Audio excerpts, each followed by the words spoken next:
Sözlə davam eləyirik elə hörmətli tamaşaçılar. Bilirsiniz ki, bugün cümə günüdür və bizim bugün oxumağa dəyər rubrikamızın vaxtıdır. Elə Mürşid müəllim də buradadır. İstəyirik Mürşid müəllim də salamlayaq. Sabahınız xeyir olsun Mürşid müəllim. Xoş gördük sizi. Şadlıq yenidən görüşməyə. Aynur xanım, Firuz bəy, mən də sizi görməyə çox şadam. Bəli, bugün oxumağa dəyər rubrikası başlayır və bugün sizə söhbət etmək istəyirəm. Deməli, John Tolkienin məşhur Üzüklərin Hökmdarı əsərindən. John Tolkien özü Oxford Universitetində dərs deyirdi, müəllim idi, professor idi və bununla yanaşı o uşaqlar üçün nağıllar yazırdı. Ən məşhur nağıllarından biri də Hobbit haqqında nağıllar idi. Bu əsərlər nəşr olunur və tezliklə həm Böyük Britaniyada, həm Avropada, hətta Amerika Birləşmiş Ştatlarında geniş yayılır və populyarlaşır. Və bundan sonra onun dostları ona deyirlər ki, bu kitab çox populyardır, sən bunun bir davamını yaz. Tolkien razılaşır və uzun illər sərf edir ki, bu böyük bir əsəri yazsın. Əsər hazır olandan sonra məsələ gəlir ki, onun nəşr olunması haqqında və bu zaman belə bir problemlə onlar üzləşirlər.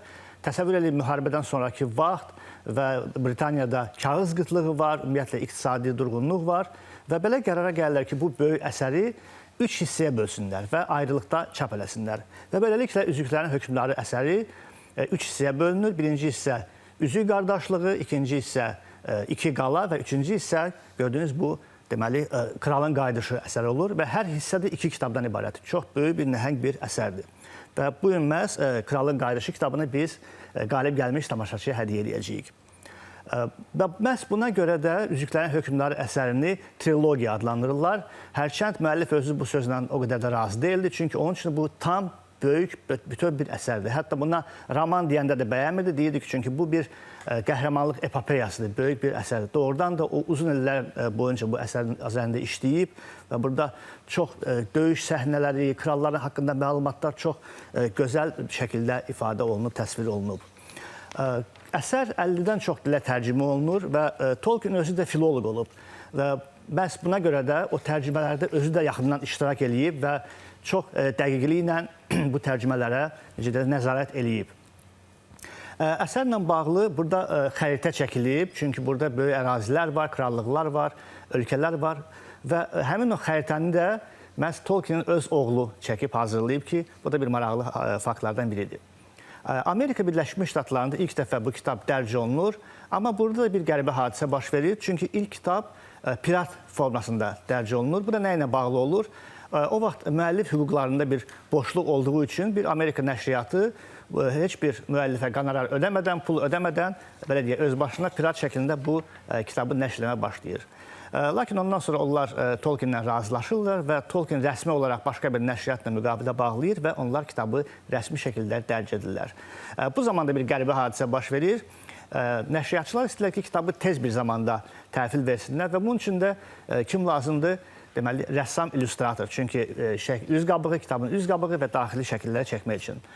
Və qəribə hadisə ondan ibarətdir ki, qısa vaxt ərzində rəssam bu kitabı əlbəttə ki, oxuyub çatdıra bilmir. Və kitab haqqında demək olar ki, heç bir məlumat olmur. Və o, özündən üz qabıqlarını və digər illüstrasiyanın şəklini çəkir. Lakin buna baxmayaraq, uzun illər həm plakatlarda, həm kitabın üz qabığında onun şəkilləri qalır və oxucular tərəfindən çox bəyənilir. Bu əsərdə biz bayaq dediyimiz kimi çoxlu, belə deyək, insanlar və canlılar var, çoxlu personajlar var.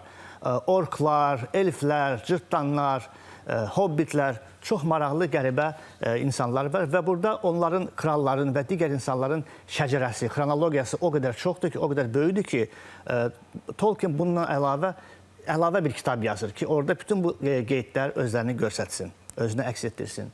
Və burada personajlar digər əsərlərdən fərqli olaraq 2 hissəyə bölünür. Müsbət və mənfi personajlar, yəni xeyir qüvvələr və şər qüvvələr.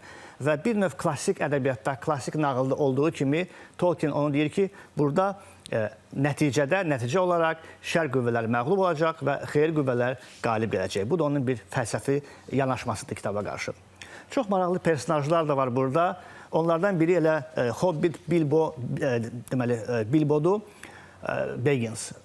Və Tolkien özü deyir ki, onun prototipi elə mən özüməm. Həm xarici görkəmi, həm davranışları, həm hobbiləri, həm də Bilbonun yazıçı olmağı buna əsas verir.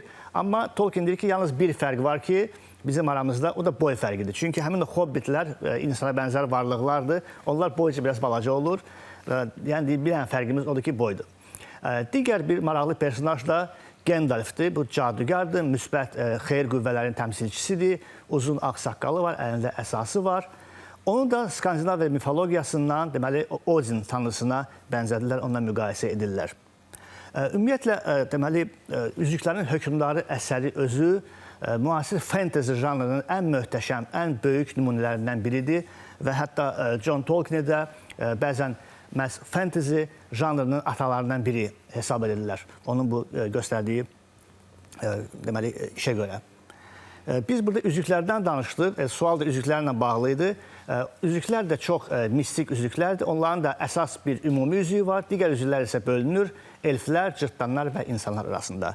Doğrudan da çox maraqlı bir kitabdır. Kitabla bağlı filmlər də çəkilib. Çox gözəl kadrları var və fikirləşirəm ki, oxumağa dəyər bir kitabdır. Fikirləşirəm bu həftəlik bu qədər və sözü ötürürəm bizim dəyərli aparıcılarımıza. Təşəkkür edirik. Təşəkkür edirik. Oxumağa dəyər dedik və daha bir maraqlı kitabla tanış elədik izləyiciləri. Çox sağ olun.